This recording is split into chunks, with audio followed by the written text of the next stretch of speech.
بسم اللہ الرحمن الرحیم۔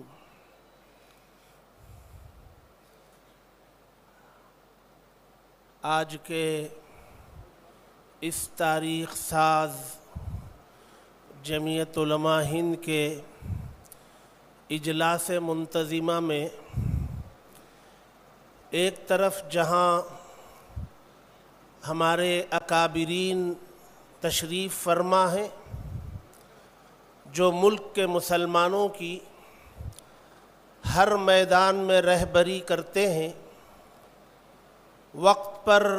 ہدایات سے نوازتے ہیں اور ملک میں بسنے والے اقلیتوں کی بالخصوص مسلمانوں کے مسائل کے حل کے لیے ہماتن میدان میں سرگرم عمل رہتے ہیں۔ ایک طرف وہ اکابرین موجود ہیں، دوسری طرف اس تاریخ ساز جماعت جمعیت علماء ہند کے وہ ارکان جو جمعیت علماء ہند کی پالیسیوں اور اس کے فیصلوں کو اپنے اپنے علاقوں میں، صوبوں میں، ضلعوں میں، تعلقوں میں، اس کے نیچے قریوں تک جمعیت علماء ہند کی پالیسیوں کو پہنچانے اور ان کو عملی میدان میں نافذ کرنے کے لیے ہمیشہ جد و جہد میں رہتے ہیں، اور ملک میں انسانیت کا درس دینے اور منافرت کو ختم کرنے اور ملک میں بسنے والے تمام مذاہب کے پیروکاروں کے درمیان پیار، محبت، امن، اخوت، بھائی چارہ پیدا کرنے کی ہر کوشش میں پیش رہنے والے ملک کے وہ تمام جمعیت علماء ہند کے کارکنان جو مجلس منتظمہ کے ارکان کہلاتے ہیں تو تعداد میں یہ 4-5 ہزار، لیکن ان کے پیچھے پورا ملک ہے۔ نہ صرف مسلمان بلکہ انصاف پسند برادران وطن کی وہ بڑی تعداد بھی ان کے پیچھے ہے جو ملک میں نفرت کے خلاف ہیں، امن، اخوت اور بھائی چارے کی حمایت کرنے والے ہیں۔ تو اس طرح اگر دیکھا جائے تو یہ مجمع اس ملک میں 80% زائد بسنے والے باشندگان کی نمائندگی کرنے والا مجمع ہے۔ الحمدللہ ہمارے اکابرین کی سرپرستی بھی ہے، وہ بھی موجود ہیں، اور وہ کارکنان بھی موجود ہیں جو سر دھڑ کی بازی لگا کر جمعیت علماء ہند کی پالیسیوں کو نچلی سطح تک پہنچانے والے ہیں۔ آج کا یہ اجلاس ایک ایسے وقت میں منعقد ہو رہا ہے کہ مرکزی حکومت میں تبدیلی آئی ہے،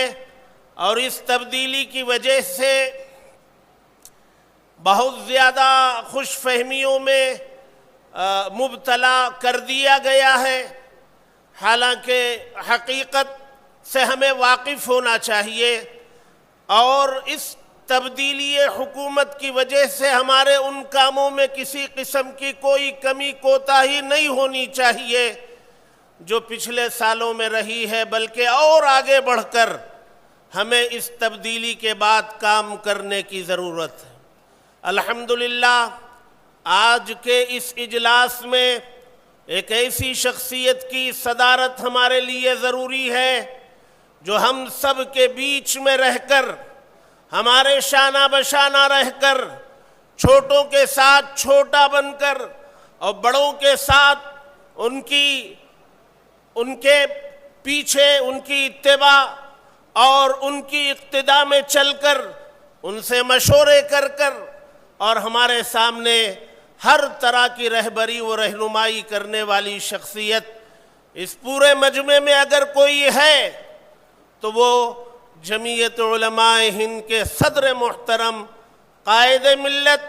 حضرت مولانا سید محمود اسعد مدنی صاحب دامت برکاتہم کی ہے،